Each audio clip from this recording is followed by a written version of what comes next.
Assalamualaikum warahmatullahi wabarakatuh. Bismillahirrahmanirrahim. Allahumma sholli wa sallim ala sayyidina Muhammadin wa ala alihi washabbihi asma'in amma ba'du. Ingkang kula hormati Pakde kawula Ki Haji Haisil Ma'ali, guru kawula Ki Haji Faruk Husain sedanten para kiai ingkang kula hormati. Seperti yang dikatakan moderator, saya ini orang yang pantangan datang di acara-acara gini. Tapi saya tetap santri, ketika diajak Gus Zofur ya datang. Begini ya, ini langsung saja. Kalau MWC Sedan menginginkan kemandirian, kata Gus Kamil tadi itu tidak mungkin, karena kita pasti secara politik harus koalisi dengan Pak Jokowi. Secara ekonomi tadi sudah jelas ya, NU itu biasa proposal. Tadi beliau juga bilang, sudah lah kalau mau proposal bilang saja. Artinya kita sebenarnya tidak pernah mandiri dalam hal politik maupun dalam hal ekonomi. Tapi orang menghayal itu boleh lah. Ingin mandiri, ingin keren itu boleh. Tapi saya sesuai disiplin saya begini. Saya akan cerita tentang argumentasi ilmiah bahwa ahli sunnah wal jamaah itu luar biasa.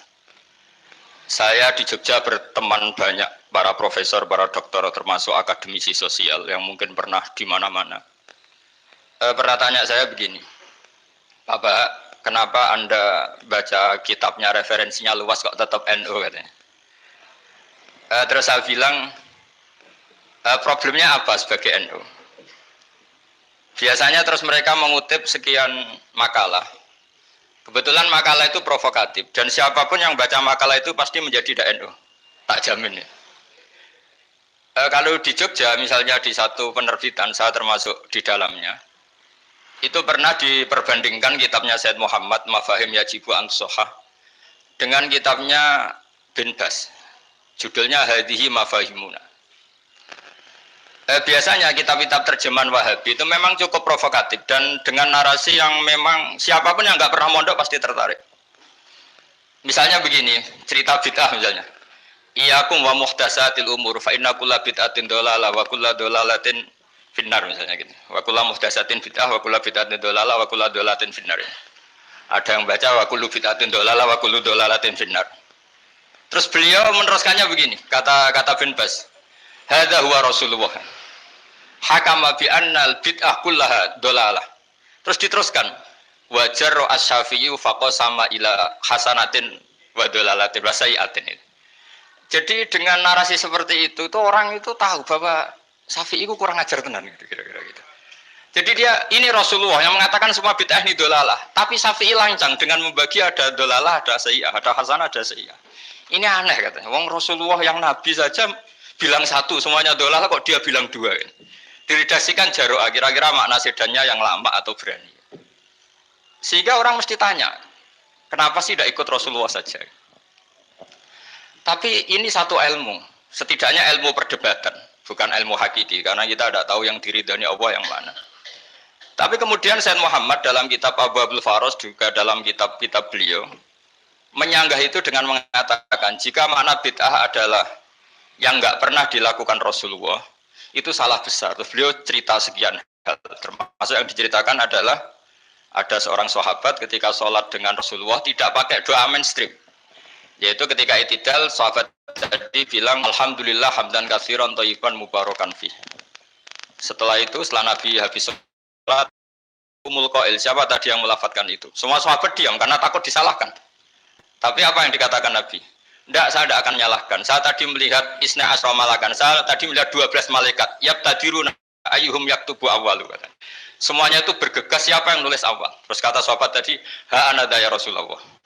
Padahal ini satu kalimat yang bahkan Rasulullah tidak mengajarkan. Dan Rasulullah bahkan iskal. Kenapa ada kalimat itu? Tapi toh dibenarkan oleh Allah dan Rasul. Cerita Said Muhammad kedua adalah ada sahabat setiap ngimami itu main kulhu. Was ngimami apa saja main kulhu. Singkat cerita makmumnya itu gerutu. Ini orang kok main kulhu terus ini. Setelah dilaporkan ke Rasulullah, ditanya sama Rasulullah, kenapa kamu main kulhu ini? Dilaporkan ke saya. Kata si musolli tadi, imam tadi, li annaha sifatur rahman. Dalam surat itu semua sifatnya Allah. Maka fa'ana uhibbuha. Saya senang itu. Apa kata Rasulullah? Saya disuruh bilang Allah ke kamu bahwa Allah mencintai kamu karena kamu mencintai kulhu. Terus keterusan sampai sekarang itu orang-orang NU baca kulhu terus itu. Karena sekali baca idza samsu kuwirat mesti kepunting gitu. Tapi artinya itu dibenarkan Rasulullah min ghairi sabqi ta'limin minhu, tanpa ada pelajaran dari beliau. Runtuhlah teori bid'ah bahwa bid'ah adalah semua yang nggak pernah dilakukan Nabi, diajarkan Nabi. Nyatanya beberapa kali Nabi membenarkan sesuatu yang belum pernah diajarkan oleh beliau. Masalahnya adalah tidak semua orang baca kitabnya Sayyid Muhammad atau baca tidak paham. Nah, sementara kitab Hadhihi Mafahimuna itu diterbitkan secara masif oleh pemerintahan Arab Saudi. Dan ada terjemahnya lagi. Sehingga yang nggak bisa Arabnya bisa terjemahnya. Dengan narasi tadi bahwa Imam Syafi'i dibenturkan Rasulullah itu kan mesti kalah. Redaksinya itu Jaro'a itu wani pakai Hamzah. Kedua, saya ingin cerita dan saya tidak bosan-bosan cerita ini sampai mati, saya tidak akan bosan-bosan.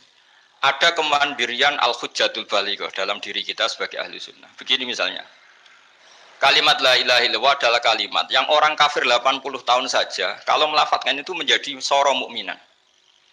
Lah ini kita tahlil yang sudah muslim, hanya karena kalimat thayyibah justru menjadi kafir. Ini kan madzhab aneh. Yang kafir puluhan tahun, iyan tahu yughfar lahum ma qad salaf bihadil kalimah. Ini kita karena tahlilan sampai nyekel patok menjadi kafir juga karena la ilaha illallah. Ini aneh. Jadi kalimatun sing yakunu bihal kafiru musliman menjadi kalimatun yakunul mukminu biha kafirun. Ini kan kaidah yang aneh. Nah, saya ingin kalau ahli sunnah yang seperti ini sudah mandiri, sudah sehat, ya baguslah seperti itu. Terus yang terakhir, kenapa ditambahi an-nahdiyah? Ya seperti yang dikatakan moderator tadi. Di terminologi internasional itu kalau ahli sunnah pokoknya yang tidak sabus sahabat ahli sunnah. Sehingga Wahabi, Muhammadiyah, Ikhwan semuanya ahli sunnah wal jamaah. Karena kalau di media internasional asal tidak syiah itu ahli sunnah. Hanya itu saja perbandingannya. Kalau ikramus sahabat ya ahli sunnah, kalau sabus sahabat ya syiah. Problemnya adalah kita tidak ikut kelompok besar ahli sunnah yang mainstream di internasional karena mereka anti wasilah, anti tahlil. Sehingga terus Indonesia bilang ditambahi ahli sunnah wal jamaah an-nahdiyah.